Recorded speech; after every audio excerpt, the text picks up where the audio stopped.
ॐ तत्सवितुर्वरेण्यं भर्गो देवस्य धीमहि धियो यो नः प्रचोदयात्। सब मनुष्यों को चाहिए कि सच्चिदानंद स्वरूप नित्य शुद्ध मुक्त स्वभाव वाले सबके अंतर्यामी परमात्मा को छोड़ के उसकी जगह में अन्य किसी पदार्थ की उपासना का स्थापना कभी न करें। किस प्रयोजन के लिए? कि जो हम लोगों से उपासना किया हुआ परमात्मा हमारी बुद्धियों को अधर्म के आचरण से छुड़ा के धर्म के आचरण में प्रवृत्त करें, जिससे शुद्ध हुए हम लोग उस परमात्मा को प्राप्त होकर इस लोक और परलोक के सुखों को भोगें। इस प्रयोजन के लिए ॐ त्रयायुषं जमदग्नेः कश्यपस्य त्रयायुषं यद्धेवेषु त्रयायुषं तन्नो अस्तु त्रयायुषं स्वाहा। इस मंत्र में परमेश्वर से प्रार्थना है, हे परमेश्वर, हे जगदीश्वर, आप यत् देवेषु त्रयायुषम, जो विद्वानों के वर्तमान में त्रयायुषम ब्रह्मचारी, गृहस्थ, वानप्रस्थ और संन्यास आश्रमों का परोपकार से युक्त आयु वर्तता। सबसे इम्पोर्टेंट है, परोपकार से युक्त आयु चाहिए। ये ऐसा परमेश्वर से हम प्रार्थना कर रहे हैं। यत् देवेषु त्रयायुषम और जमदग्नेः त्रयायुषम, चक्षु आदि इंद्रियों का त्रयायुषम, शुद्धि, बल और पराक्रम युक्त 3 गुण आयु। शुद्धि, बल और पराक्रम युक्त 3 गुण आयु। और जो कश्यपस्य त्रयायुषम, कश्यपस्य ईश्वर प्रेरित त्रयायुषम, त्रिगुणी अर्थात 300 वर्ष से अधिक भी आयु विद्यमान है, तत्त्रयायुषम, उस शरीर, उस आत्मा और समाज को आनंद देने वाले त्रयायुषम 300 वर्ष से अधिक आयु को नह हम लोगों को प्राप्त कीजिए। तो महर्षि लिखते हैं, इस मंत्र में चक्षुहु सब इंद्रियों में और परमेश्वर सब रचना करने हारों में उत्तम है।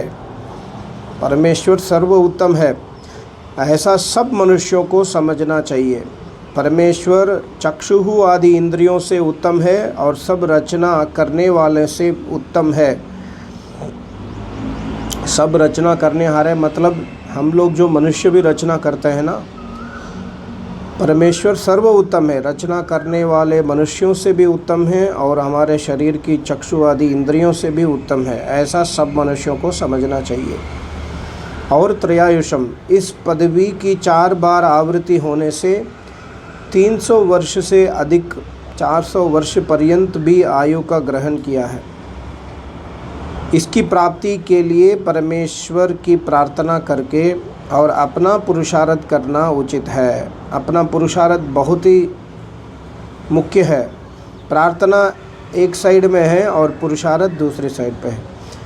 प्रार्थना करके अपना पुरुषार्थ करना उचित है। सो प्रार्थना इस प्रकार करनी चाहिए, हे जगदीश्वर, आपकी कृपा से जैसे विद्वान लोग विद्या, धर्म और परोपकार के अनुष्ठान से आनंद पूर्वक, देखिए, विद्वान लोग विद्या, धर्म और परोपकार के अनुष्ठान से आनंद पूर्वक 300 वर्ष पर्यंत आयु को भोगते हैं, वैसे ही 3 प्रकार के ताप से शरीर, मन, बुद्धि, चित्त, अहंकार रूप अंतःकरण, इंद्रिय और प्राण आदि को सुख करने वाले विद्या, विज्ञान सहित आयु को हम लोग प्राप्त होकर 300 व 400 वर्ष पर्यंत सुखपूर्वक भोगे, ताप से रहित सुख भोगे। यहाँ पर लिखा ना, 3 प्रकार के ताप, आध्यात्मिक, अधिभौतिक, अधिदैविक के ताप से को छुड़ाकर सुख देवे है परमात्मा। तो ये पॉसिबल है विज्ञान सहित, विद्या और विज्ञान सहित ही है पॉसिबल है।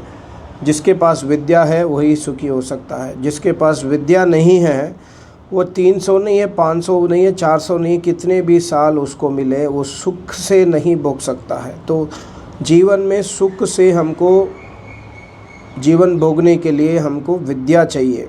ये देखिए, विद्या, धर्म और परोपकार, ये तीनों चाहिए। विद्वान लोग जैसे महर्षि भरद्वाज, महर्षि कश्यप, महर्षि व्यास मुनि, महर्षि पतंजलि मुनि और इत्यादि अनंत ऋषि मुनियों ने 300 वर्ष से 400 वर्ष तक आयु भोगे, पर कैसा?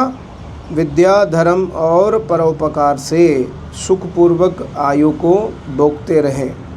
हमारे पास अगर विद्या नहीं है तो हमको 300 वर्ष का कोई मतलब ही नहीं है, उससे हमको दुख ही मिलेगा, सुख नहीं मिलेगा। ये आज के मंत्र स्वाध्याय है। सबको नमस्ते। ओम।